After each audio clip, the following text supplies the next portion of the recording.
Good morning mga kalaro. Narito na naman tayo para maglaro tayo ng ating pananghalian. Medyo ano lang kaya galing sa simbahan, medyo pagod. Galing kong simbahan at diretso na nitong ating mag-cook. Luluto ng ating pananghalian. Ang ating pananghalian pala ngayon, mayroon ako ng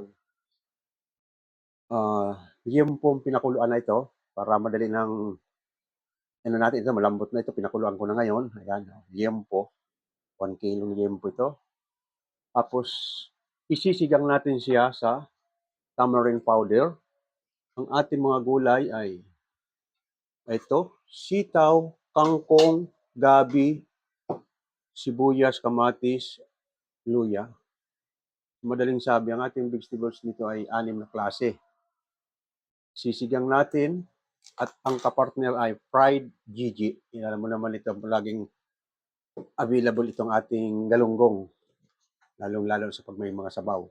Ito, kaya ako pinakuluan na ito para mabilis ng paggayat at madali na yung pag-untay ng oras. Ayan. Manipis lang talaga ang paghihiwa ko nito para lambot na nga. Isang kulo na lang nito. Okay na ito. Kasi malambot na. Mainit, hindi ko mahawakan. Ngayon, kaya ito na isipan kong iluto kasi, di ba, signal number 5 ng bagyo sa parteng Bicol. Malakas ang bagyo ngayon. Ay sa madaling sabi, malamig ang panahon, masarap humigop ng sabaw na maasim-asim. Kaya ito. Pero ang ating sinigang, sa aking style ng pagsisigang, laging itong gabi, yung kalahati nito nilagay ko na doon sa kumukulo. Pinakulo ko na yung sabaw ng bigas, pinakulo ko na, kumpleto na yung kamatis, sibuyas, mayroon na yon. At saka yung kalahati nito, nilaga ko na mabuti kasi dudurugin ko sa sabaw yon. Yun ang masarap sa sinigang na may gabi. Yung gabi, dudurugin mo mismo sa sabaw. Ngayon, kung gusto mong pumapak ng gabi, kaya nagtitira ko ng ganito para mapapapak natin habang kumakain. Ito, punta na tayo sa kusina para makita na natin ang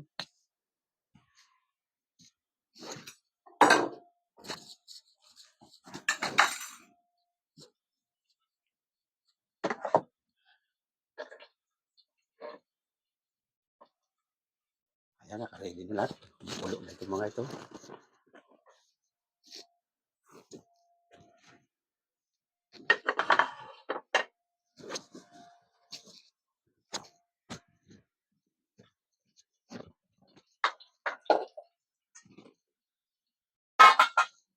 Ito, kumukulo na yung kamatis at saka okra, gabi. Ito yung gabi, dudurugin ko naman sa sabaw para malasa.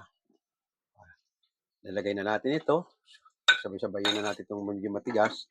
Yung karne, malambot na yung karne, pero balik na natin yung karne.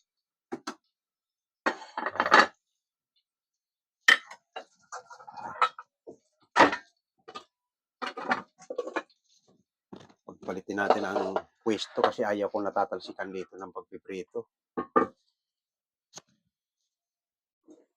Ayan. Dito tayo para kahit talsikan man tayo at least sa labas.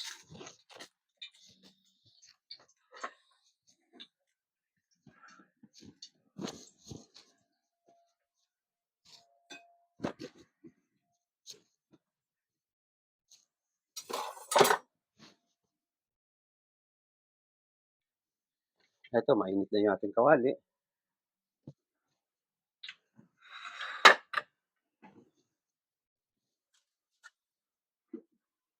Painitin natin na maayos para hindi dumikit yung ating isda. Grabe ginto ngayon ng isda. Matambaka. Matambaka at saka itong ganitong isdang galunggong. Halos magkahawig lang yan. Isa lang yung lugar ang pinanggagalingan yan. Pero ibang presyo. Ang kilo ng matambaka ngayon pumapatak ng 280.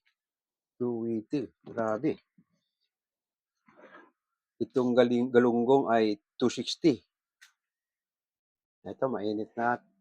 Masarap kasi pag kumakain ka na may sabaw, mayroong kang pang pares na pritong isda.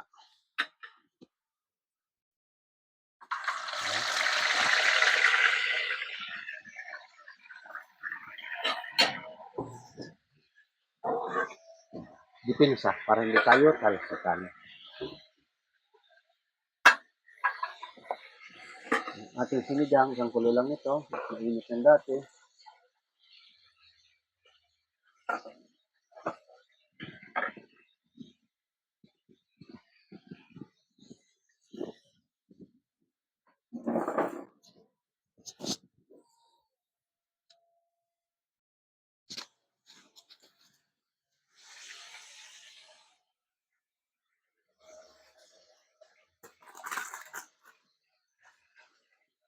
Itong North Sinigang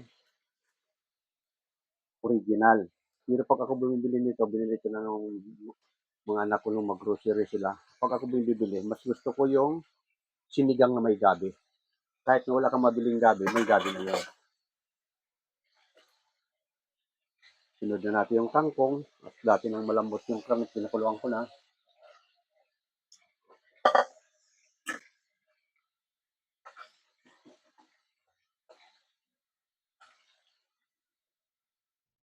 Yan, ganito na ibig sabihin ko. Hahanguin mo yung gabi. Yan.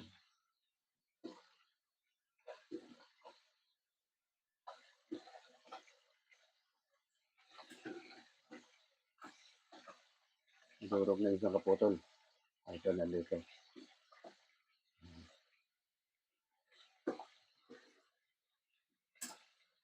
Yan. Pag dinurog mo itong ganito, yan. Ito, hindi langgam. Yan. Pag dinurog mo na ng ganyan yan, oh, malapot-lapot na yung gabi. Magarbo yung gabing nabili ko. Ayan, oh. Yan, ganyan ang style natin pagsisigang ko, ha? Para malasang-malasa yung sabaw. Yan, dinudurog ko yung gabi. Para lasang-lasa mo yung gabi pag higop mo ng sabaw na mainit-init na maasim. Ayan.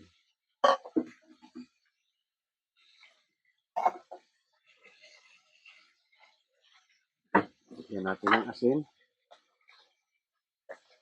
Isa. Kalahati ko, kontrolin lang natin kasi mas masarap pa yan. Mayroon ako nakapreserve yan na bagoong alamang. Masarap sa sinigang, paparisan lang. isadong alamang. Ayan. Huwag naman sana akong sipunin. Naambunan ako ngayon. Ayan. Huwag natin ubusin. Mukhang maasim. Nagkukulay ano kagad. Brown ang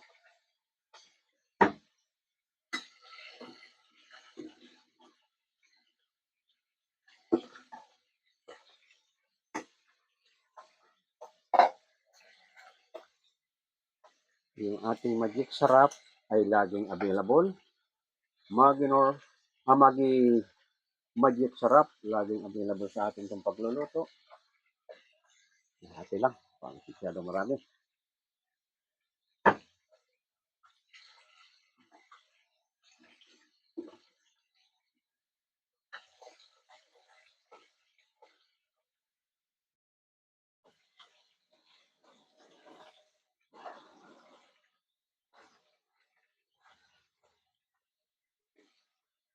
Wow. Lasap na lasap yung gabing dinurog. Parang sumasabit-sabit sa dila. Yan ang masarap ng sinigang. Magarbo yung gabi. Ang gandang klaseng gabi nakuha ko. Magarbo. Maano sa sabaw. Sumasama sa sabaw. Ayun, umuusok na ganito.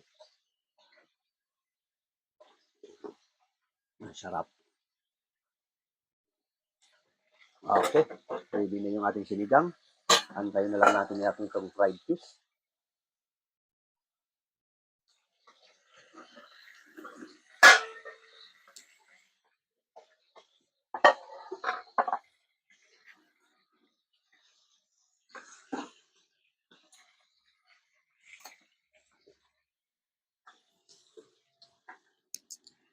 Masarap ngayon ang tambagyo. Puro may sabaw. Sinigang, nilaga, chiro, lomi, monggo. Basta yung may sabaw na yan. Batsoy, papaitan. Yan ang masarap ngayon na panahon ng tagbagyo. Hindi ka Talagang hindi ka papawisan kahit humigop ka ng sabaw. Nanganin pa.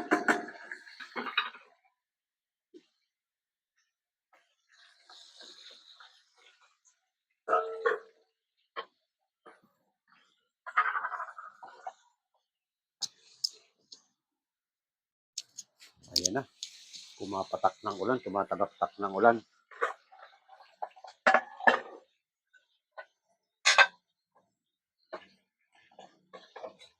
Tatanggalin natin ibang gulay kasi pangit pa overcook.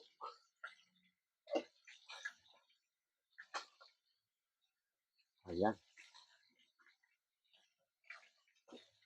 Ganyan ako pag ako nagluluto ng mga may sabaw ang gulay, inaalis ko. Ayaw kong na-overcook yung gulay. Ayan.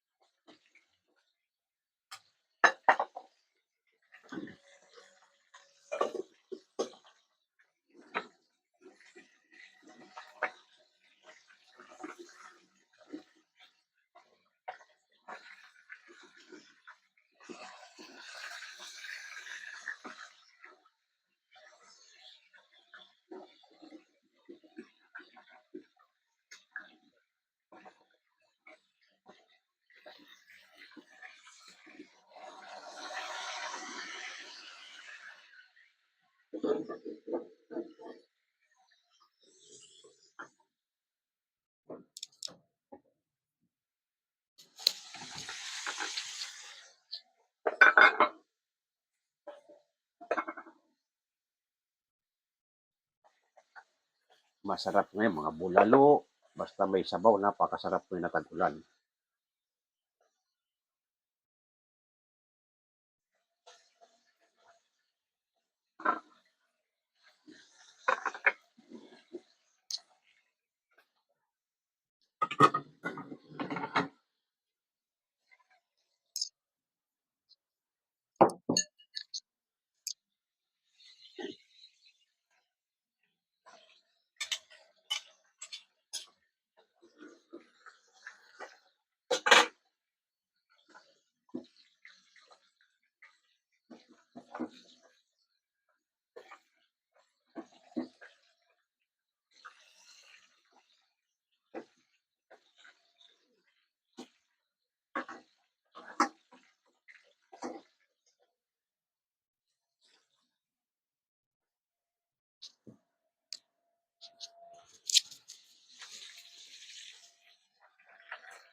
Ayan na, yung ating fried fish. Okay na.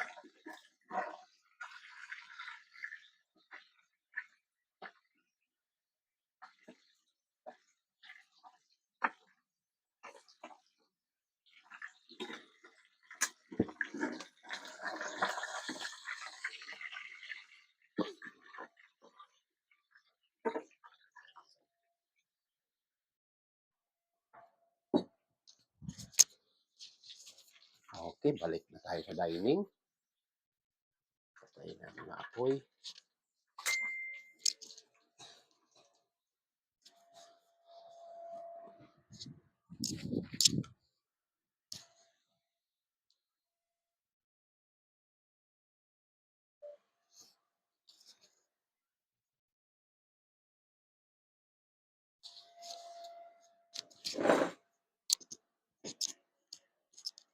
Ayan. Ito na ang ating finished product. Wow! Sarap ng singaw ng usok ng sinigang. Ayan. Magarbo ngayon gabi, oh. Wow, sarap ng gabi. Puti, puting-puti. Manikit-nikit sa ipin.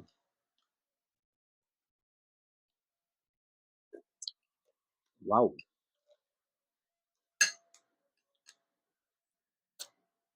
Sarap ng sinigang panahon ng ulan. Ito,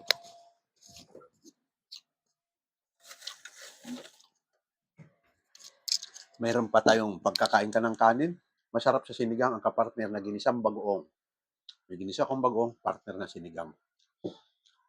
Kung ayaw mo naman ng bagoong, ito, ating fried fish. Habang kumakain ka ng may sabaw, paparisan mo nito. Medyo may kamahalan kasi mahal na sariwa yung galunggong. Manamis-namis naman.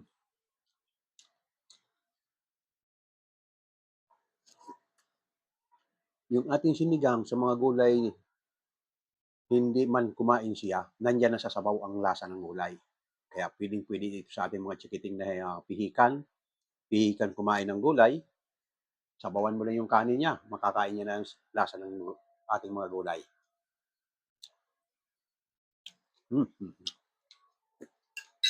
Okay, napasarap ng kain ko.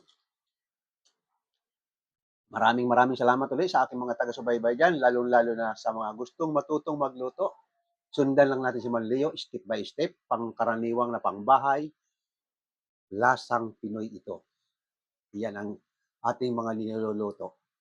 Okay, maraming salamat muli. Bukas ulit tayo. Huwag kalimutang pindutin ang subscribe button at like. Maraming salamat muli. Bye.